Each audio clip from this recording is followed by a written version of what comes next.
예, 안녕하십니까. 오늘은 아주 반가운 손님을 모셨습니다. 사실은 제가 송국근의 혼술, 우리 본부장님이 진행하시는 송국근의 혼술 자주 찾아뵀는데 오늘은 제가 송국근 본부장님을 직접 모셨습니다. 먼저 인사를 드리고요. 축하부터 드립니다. 이번에 최근에 이제 20만을 돌파하셨어요. 예, 제가 개국한 게 2019년 3월 20일이니 예. 한 2년 가까이 걸렸습니다. 20만 아이고. 분께서 이렇게 봐주시는데 20분까지 봐주시는데 어쨌든 뭐 다 덕분이고 감사드리고 그래서 좀 더 책임감을 많이 느끼고 있습니다. 좀 더 정보도 새로운 정보를 좀 전해드려야 되겠다는 생각을 하고 많은 좀 부담이 또 되죠. 예. 제가 송국근의 혼술을 계속해서 쭉 봅니다. 보면 저로서는 사실은 저 같은 이렇게 이제 초보 입장에서는 이게 저희들한테 자신감을 주고 격려가 되는 부분이 이렇게 팩트에만 입각을 해서 이렇게 보도를 하고 이렇게 논평을 하는데도 많은 분들이 이렇게 호응을 해주는 걸 보면서 사실은 또 그렇지 않는 유튜브도 많이 있지 않습니까? 상당히 그런 부분에서는 가치가 있다. 또 우리 같은 초보자들도 자신감을 얻을 수 있다. 이래 보입니다. 네, 근데 저는 뭐 사실 약간 어드밴티지가 좀 있었죠.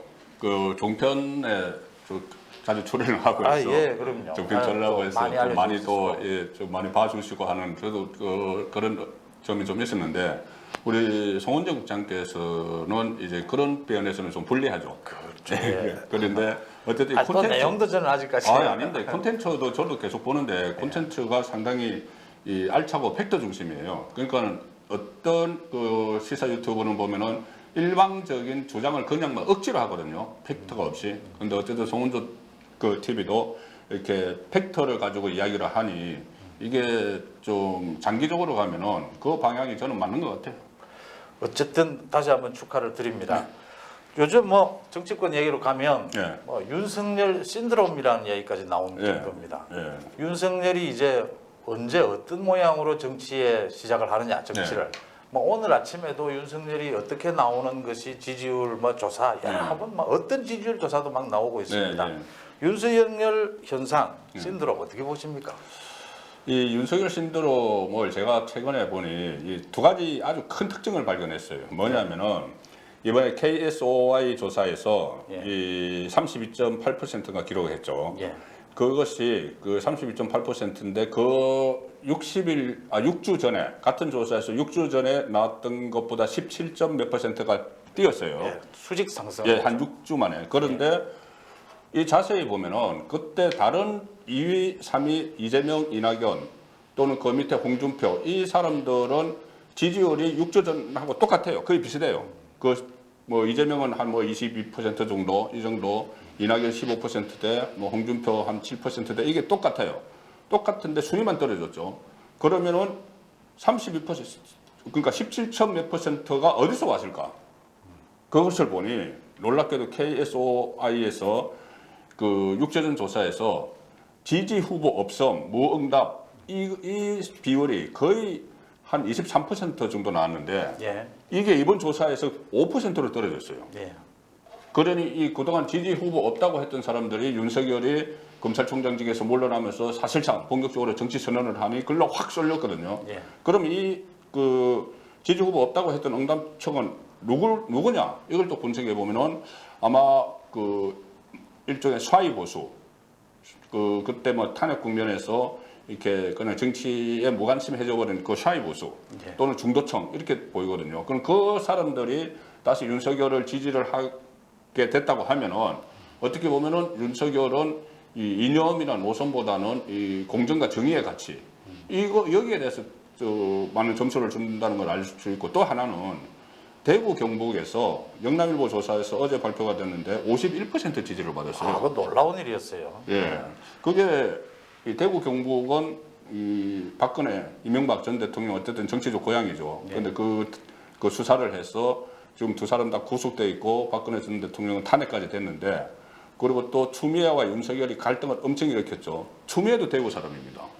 그런데 대구에서 51%를 받았다는 건 역시도 이것은 어떤 뭐 이념이나 그런 문제가 아니고 살아있는 권력을 수사를 하다가 핍박을 당해서 검찰까지 해체를 하려고 하니 총장직을 던져버린 거기에 대한 평가겠죠.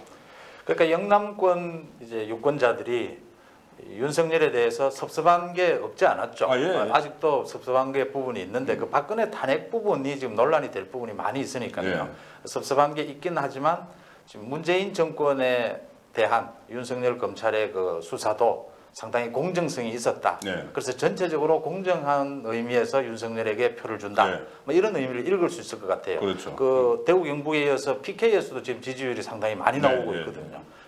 자, 지금 뭐 얘기 이제 윤석열이가 사퇴하고 난 다음에 윤석열 총장이 곧 바로 그 LH 사태에 대해서 메시지를 내놓으면서 이제 공정 정의를 이제 다시 얘기하기 시작했어요. 네. 또 그게 묵직하게 이 국민들에게 와닿으면서 윤석열이 그 정치적 감각, 메시지 능력이 역시 뭐 좀 돋보인다 이런 네. 얘기도 나오고 네. 보궐 4월 다음 달에 한 달 뒤에 있을 그 보궐선거에서 윤석열이 어떤 역할을 하느냐 네. 여기에 지금 제일 관심이 쏠리고 있습니다. 그렇죠. 어떻게 보십니까? 저는 이 윤석열이 타이밍의 정치에 능하다고 저는 봐요. 이 검사 출신이라서 본인이 그때 자기는 어떤 뭐 정무적 그 판단력이 없다 뭐 이런 이야기를 했는데 이 그동안 이 1년 반 동안 고비고비마다 윤석열의 언행을 보면은 적절한 타이밍에 적절한 이야기를 해요. 예. 그래서 그 전에 뭐 추미애와 막 갈등을 벌일 때도 이 국회 국정감사에 나와서 난 검찰총장은 법무부 장관의 보고가 아니다 딱 이래고 그 이후에도 뭐 본인이 막 어떤 그 핍박을 받을 때 민주주의 이야기를 하고 독재 이야기를 하고 이런 메시지들을 그때그때 딱 내놨거든요. 이번에도 딱 시점에 맞춰서 이 금수완박 뭐 이렇게 하니까는 그렇게 하면은 뭐라고 했죠? 금수완박을 검찰 수사권 완전 박탈하면은 그러면 뭐 어떻게 부패 완판이 된다. 부패가 완전히 판친다. 이 단어까지 내놓는 것. 그리고 또 LH 사태에 맞아서도 지금 언론 인터뷰를 다 하면 3번을 했습니다. 조선중앙하고 어제 세계일보하고 했어요. 거기서도 또 공정 이야기를 하고 반칙 우리 청년들에게 이 특권과 반칙이 없는 공정한 룰이 작동한다는 걸 보여줘야 된다 이런 이야기를 했거든요. 그러니까 상당히 이 그때 시점에만은 타이밍의 정치를 하는데 지금 남은 타이밍이 이거죠. 4월 서울시장 선거, 부산시장 선거. 여기서는 처음에는 어떤 메시지 정치를 하고 또 강연 정치를 하고 나중에 지원 요새까지 할 수 있을 거다 이렇게 다들 봤죠. 그런 전망이 많았는데 어제 오늘 나오는 그쪽에서 윤석열 총장 쪽에서 나오는 것을 보면은 아니다 3월 4월에는 조용히 있을 거다 감망을 할 거다 이렇게 하는데 저는 그렇게 하면 안 되고 할 수도 없다고 봐요. 왜 그러냐면은 4월 서울시장 부산시장 선거는 대선 전초전입니다. 대선 전초전인데 만약에 거기서 보수가 다시 회생의 기회를 잡았는데 윤석열이 가만히 있다가 거기다가 그냥 숟가락 얹으면 안 되는 거죠. 뭔가 역할을 해야 되는 거죠. 그리고 아마 지금 상황이 안철수로 되든 오세훈으로 되든 이 박영선과 아주 접전을 펼칠 텐데 그 박빙의 승부에서 윤석열이 가만히 있을 수는 없을 거예요. 뭔가 이 4월 보궐선거 국면에서 뭔가 좀 메시지든 아니면 행동이든 나오지 않을까 저는 봐요. 그 윤석열식의 방법이 나오지 않겠느냐 이런 뭐 전망들이 나오는데 마침 어제 오늘 이제 안철수, 오세훈, 박영선까지 이 윤석열에 대해서 한마디씩 했어요. 그 뭐 안철수는 이제 윤석열이 기여를 해줄 것으로 믿는다. 오세훈은 나와 저 윤석열이 상당히 뭐 케미, 호흡이 잘 맞을 것이다. 박영선은 또 윤석열에 대해서 박영선이 과거 국회 법사위원장을 하긴 했어요. 그래서 윤석열에 대해서 자기만큼 잘 통하는 사람이 없다. 그런데 뭐 할 말은 많지만 말하지 않겠다. 뭐 이런 식으로 얘기를 했어요. 그런 것들을 보면 이제 분위기는 무르익어 가는데 윤석열 총장 입장에서는 당장 뭐 대놓고 이렇게 정치적 현장으로 뛰어드는 건 여러 가지 또 오해를 낳을 수도 있고 어차피 문재인 정권에 의해서 쫓겨난 건 뭐 사실 아닙니까? 그런 부분에 대한 이런 좀 시간적인 이런 거리를 좀 두는 건 맞겠죠. 그런데 말씀하신 대로 그 4월 보궐선거에서 간접적인 방법, 또 메시지로서 뭐 공정 정의를 불러일으키는 방법. 이번에 뭐 문재인 대통령의 메시지와 윤석열의 메시지가 비교가 되면서 또 많은 얘기가 됐지 않았습니까? 그런 형태로라도 지원을 하지 않겠느냐. 그래야 그 뒤에 있을 이제 윤석열 이야기를 조금 더 하고 넘어가면 그 뒤에 이제 있을 이 선거 전에든 뭐 전후를 놓고 그 야권 전체가 이제 한 연대를 하는 거기에서 윤석열 역할 이야기가 나오거든요. 그 부분에서도 이제 자기가 생각을 해야 되는 부분입니다. 그렇죠. 그러니까 이 4월 7일 선거 때까지의 그 은행과 예. 4월 7일 이후에 예상되는 정계 개편에서의 처신 예. 이것이 두 갈래로 나눠서 생각을 할 수도 있지만은 같이 갈 수도 있어요. 이것이. 그렇죠. 왜 그러냐면 지금은 좀 전에 말씀하신 대로 검찰총장 그만두고 얼마 되지 않아서 뭐 정당 활동을 하고 이것은 일반적으로는 맞지 않는 거죠. 안 맞죠. 그런데 지금은 비상 상황이죠. 어떻게 보면은 지금 국민의힘 비대위입니다. 아직도 비대위예요. 비상 상황이고 또 검찰총장이 물러나는 것도 임기를 못 채우고 어쨌든 권력 수사를 하다가 임기를 못 채우고 물러난 이 상황에서 이 선거가 있는데 이 선거도 그냥 선거가 아니고 이 민주당 두 단체장의 일탈로 인해서 생긴 선거고 거기에 대해서 정권 차원에서 재난지원금이든 부상 가덕도 신공항이든 엄청난 물량 공세를 펼치고 있고 그 물량 공세를 펼치는 이유가 차기 대선의 전초전으로 보기 때문에 그런 거죠. 그렇다면은 반대쪽에 있는 쪽에서도 총력을 다 쏟아부어야 돼요. 그리고 윤석열이 정치 안 할 거면 모르지만 정치할 거면은 여기서도 본인이 일정 역할을 해야지 선거 후에 이 정계 개편이 폭이 좀 다르겠지만 결과에 따라서 다른 폭으로 전개가 되겠지만 정계 개편이 일어날 텐데 그때 본인이 자기 몸값을 당당히 주장을 할 수가 있는 거죠. 그 주역의 한 명이니까 어차피 이 어떤 형태로 되든지 이제 그 전에 한번 여쭤보고 싶은 게 안철수와 지금 오세훈이 이제 거의 100% 여론조사로 네, 한다, 네. 현실적인 네, 방법으로 한다라고 하는데 어느 쪽에 지금 오세훈의 상승세가 있다. 예, 있죠. 뭐 그래도 아직까지는 안철수에게 모자라지 않느냐 네. 이런 얘기도 있는데 그 먼저 한번 전망을 한번 해주시죠. 그러니까 처음에는 그 오세훈 쪽에서 이 여론조사는 안철수가 높게 나왔으니까 그냥 그거 말고 오프 프라이머리 형식으로 해서 대규모 선거인단을 뽑아서 경선을 하자는 식으로 제안을 했다가 안철수 쪽에서 그러면 뭐 중도 확장성도 없고 안 된다 하니 다시 이 여론조사 쪽에 100% 여론조사 쪽에 호흡을 맞춰주고 있어요. 예. 근데 그것이 아마 오세훈의 자신감이겠죠. 상승세에 예, 있다. 상승세 본인 상승세. 이 국민의힘 경선에서도 사실상 나경원에게 어렵다는 분석이 많았는데 예. 일반 시민만 가지고 100%를 하니까 나경원은 꺾어버렸거든요. 예. 그러니까 상승세를 타고 있는 입장에서 본인은 조금 시간을 지금 당장 하는 게 아니고 19일까지 그 후보 등록이 마감이 19일인데 그 전까지 임박해서 여론조사를 하자는 거거든요. 예. 그러면 시간이 지금부터 한 일주, 한 열흘 정도 있으면은 또 한 일주일 정도 시간 더 주면은 자신 있다는 이야기예요. 그래서 아마 이 여론조사로 합의가 될 텐데 그런데 이제 질문 문항을 어떻게 할 것이냐. 그런데 안철수는 내가 인기가 높으니 경쟁력으로 하자. 여기서 국민의힘 오세훈은 우리가 제일 야당이니 적합도로 하자. 이렇게 했는데 아마 두 개 섞어서 하겠죠. 예. 그 적합도라는 단어와 경쟁력 단어를 같이 넣어서 하는 방법으로 하겠다. 뭐 이런데 그러면 이제 그 서울시장에 누가 되든지 이제 같이 국민의힘, 국민의당 야권이 지금 같이 연대해서 가는 모양이 될 테고 윤석열도 어떤 형태로든지 어떤 지원의 방법을 간접적이든 직접적이든 그렇죠. 하게 되면 이제 4월 선거 뒤에 이제 뭐 많은 시나리오들이 나옵니다. 이게 뭐 야권이 이겼을 경우, 뭐 여권이 이겼을 경우 많은 시나리오들이 나오는데 그 뒤에 이제 정계 개편 방향은 어떻게 보십니까? 윤석열과 연관을 해서 윤석열이 정치를 시작하는 게 제3지대가 맞느냐? 이게 또 뭐 국민의힘 쪽이 맞느냐? 이런 얘기도 여론조사도 있고요. 또 이게 사실은 여권 쪽 언론의 또 이래 뭐라 그래야 되나요? 야권 분열 공작 냄새도 좀 사실은 좀 있는 부분도 있고요. 그렇죠. 예, 그거 어떻게 보십니까? 지금 그 문재인 정권 입장에서 막 섞여요 여러 가지가 지금. 이제 요구하는 거는 자기들이 희망하는 건 있죠. 문재인 정권 입장에서는 3파전 되는 게 제일 좋은 거예요. 3파전이 돼서 지금 이번 서울시장도 범야권이 단일화 안 되고 3파전 되면 이긴다는 거고 다음 대선도 만약에 윤석열에 나와서 제3지대 충청 대망론 이렇게 해서 충청을 중심으로 이 중도층들 그리고 중도층들 이렇게 하나로 가고 그러니까 보수 성향의 중도층이 되겠죠. 그쪽이 가고 국민의힘이 저 강성 보수들로 이렇게 가면은 보수가 다 분열이 되니 제일 유리하죠.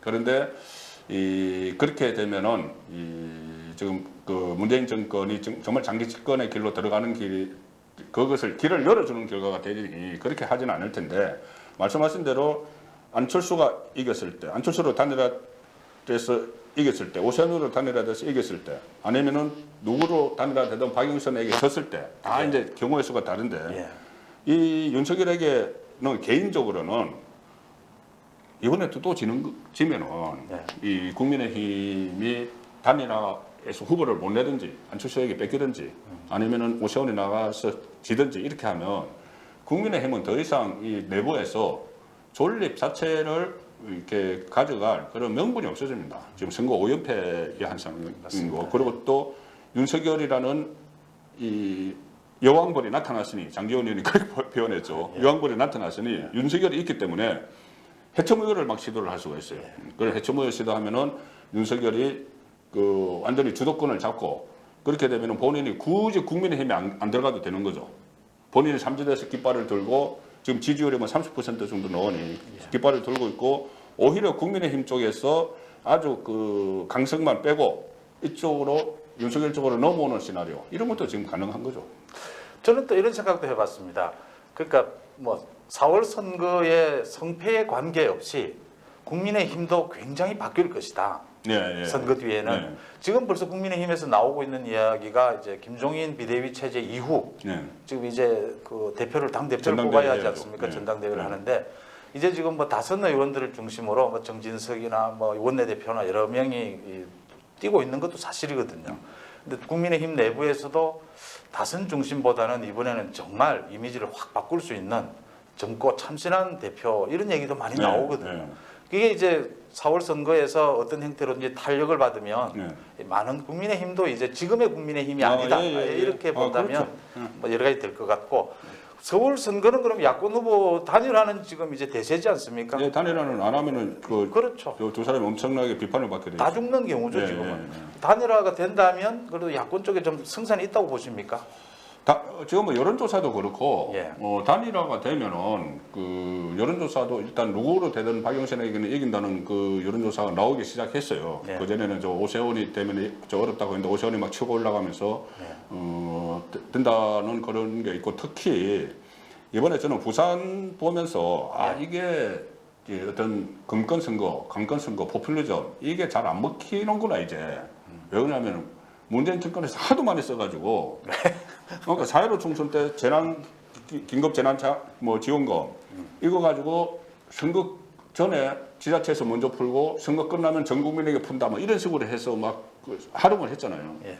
이번에도 재난지원금 이야기하고 재난지원금 뭐 선별직업 플러스 보편직업 다 하겠다 하고 부산 가덕도 신공항 만들고 또 그 문재인 대통령이 직접 가고 이랬죠.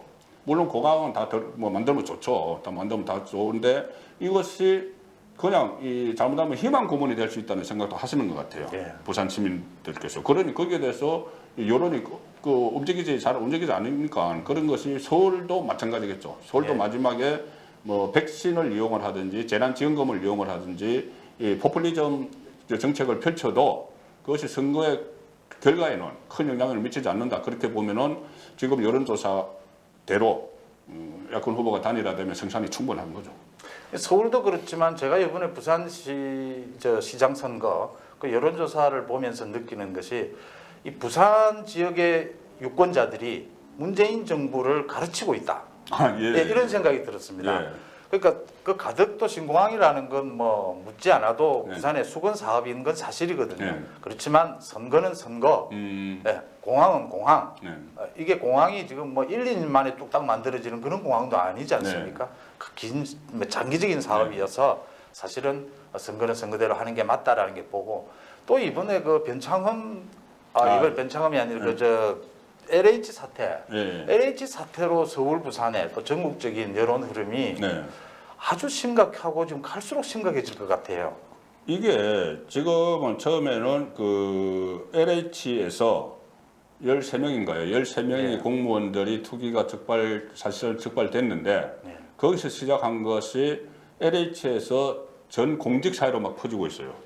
퍼지고 있고 또 수도권 3기 신도시의 그 강명시흥에서 전국으로 퍼지고 있어요. 그래서 오늘도 아침 조간신문을 보면은 이게 전부 일면 톱이 이 땅 투기 문제인데 내용이 전부 다 달라요. 그러니까 그만큼 강범위하게 퍼져 있고 또 신형 민주당 의원들도 막 이름에 나오고 있죠. 그럼요. 지금 벌써 드러난 것만 해도 3명이 드러났으니까요. 그래서 이것이 가장 좋은 그 방법은 많은 사람이 그런 이야기 하죠. 그 3기 신도시 그거를 취소해버리고 다른 데로 가버리면은 다른 데로 정해버리면 거기 이제 투기했던 사람들 상당히 그 쫄딱 망할 거다 한마디로 이렇게 막 대출 받고 막 땅 사놨는데 예. 자 그렇게 하면 이제 분풀이는 되겠죠. 그런데 또 선의의 피해자가 많이 생길 수가 있어요. 그런데 이 상황에서 가장 필요한 게 정부의 실력입니다. 정부가 이거를 어떻게 대처를 하고 어떻게 규명을 하고 하는 예. 것이 정부 그 실력인데 부분이 정말 문제입니다. 지금 뭐 그 검찰이 그 6개 범죄 안에 검찰 검경수사권 조정이 되어버렸잖아요. 예. 검찰 쪽이 아니라고 경찰에 맡겼는데 뭘 경찰을 무시하는 건 아니지만은 검찰은 그만큼 여태까지 노하우가 있거든요. 이런 수사를 해요. 노하우가 있는데 그걸 안 쓰고 있어요. 예. 그러니까 이것을 검찰 6개 수사 범위 중에서 부패가 있습니다. 부패 범죄. 예. 그쪽으로 적용을 시키면 되는데 애써 검찰에 맡기지 않고 이러고 있으니 또 문재인 대통령은 입으로만 계속 뭐 엄중 처벌을 해야 된다, 용납할 수 없다 이렇게 하지만 실질적으로 과연 그 이걸 드러낼 의지가 있는지 그러니까는 그 의지가 없다는 건 결국 범여건 안에서 강범위하게 또 연루되어 있는 것 아닌가 그런 의혹까지 막 쏟아지고 있는 상황. 그러니까 문재인 대통령이 그동안 국정 운영을 하면서 지난 4년 동안 한 번도 보여주지 못한 부분이 네. 문재인 정부 내부에 문제가 드러났을 경우에 네. 그 조국 경우가 대표적이지 않습니까? 네. 자기 진영 내부에 자기 또 문재인 정부 민주당 정부 내부에 네. 문제가 드러났을 경우에 네. 대통령으로서 단호한 모습을 보여준 적이 없거든요. 이러다 보니까 모두 다 모든 사람들이 지금 문재인 대통령의 뭐 가족 의혹까지 지금 얘기하지 않습니까? 딸 문다혜 또 무슨 뭐 빌라 뭐 해가지고 뭐 1억 4천 뭐 차익 봤다고 각상도 의원이 또 예. 문제 제기를 했죠. 그러니까 변창흠 국토부 장관을 지금 뭐 사실은 옷을 벗기지 마라 이 논쟁으로 가는데 그 국토부 장관이 지금 옷을 벗는다고 이 문제가 해결이 될 수 있는 것도 아니지 그렇죠. 않습니까? 그 국토부 장관에게 조사를 맡기기도 했는데요. 그래서 국토부 장관 뭐 해임하고 상관없이 이 문제는 앞으로도 계속 아마 크게 문제가 되지 않을까 이렇게 보입니다. 지금 각 언론이 긍정적으로 취재를 하고 있고 특히 지금 이 주택 문제는 그 전에 벌써 이 부동산 문제로 이 민심이 완전히 이반이 돼 있었는데 거기다가 엎친 데 덮친 격으로 공직자들이 이렇게 그러니까 고양이에게 생선 맡겼다는 게 딱 맞는 말이죠. 특히 네. LH 같은 데서. 네. 그러니 국민들의 분노가 막 치솟을 대로 치솟는데 이것을 대응하는 방법이 상당히 또 좀 음흉하다는 느낌을 저는 받았는데 갑자기 박근혜 정부 시절 이야기로 막 하는 거예요. 이것을 그게 참 나쁜 태도예요. 계속 남 탓이고 전 네. 정권 탓입니다. 그래서 누가 그럽니다. 정권 마지막 날까지 박근혜 정부 탓할 거냐 뭐 이 얘기까지 그러니까 지금 나오는. 4년 집권한 지 4년이 다 돼가는데 예. 4년 동안 그리고 또 그 전에 노무현 정부 5년도 있었습니다.